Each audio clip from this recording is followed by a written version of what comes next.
रविशंकर विश्वविद्यालय के एमएससी द्वितीय वर्ष की छात्रा 20 दिनों से लापता है। छात्रा के परिजन लगातार 20 दिनों से सरस्वती नगर थाने और एसपी ऑफिस के चक्कर काट काट कर परेशान हो गए, लेकिन न तो एफआईआर दर्ज की गई, न ही छात्रा की कोई जानकारी मिली। इससे गुस्साए परिजन एक बार फिर एफआईआर दर्ज कराने आज सरस्वती नगर थाने पहुंचे, लेकिन इस बार भी छात्रा के परिजनों को केवल निराशा ही हाथ लगी। बता दें कि इस बार परिजनों के साथ डोंगरगढ़ विधायक हर्षित स्वामी बघेल और युवा कांग्रेस अध्यक्ष आकाश शर्मा भी मौजूद रहे। आना जाना रविशंकर होते रहता है, इस तरीके की लापरवाही हो रही है। निश्चित रूप से बड़ा गंभीर बात है कि 22 दिन से एक लड़की गायब है और सरकार जो है जांच कर रही है।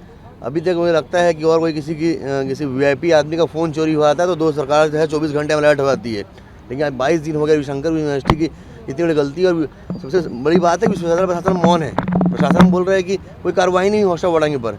तो ये लड़की के साथ साथ जो 22 और 120 लड़कियां जो वहाँ रहती हैं उनके भी जान पे खतरा की बात है। ये आप लोग स्टोरी कानून लचर व्यवस्था की बात हो रही है विधानसभा में। अब ये सबसे बड़ा स्थिति आप लोग के सामने है जहाँ कानून व्यवस्था इस तरह से लचर। रायपुर से राघवेंद्र पांडे की रिपोर्ट।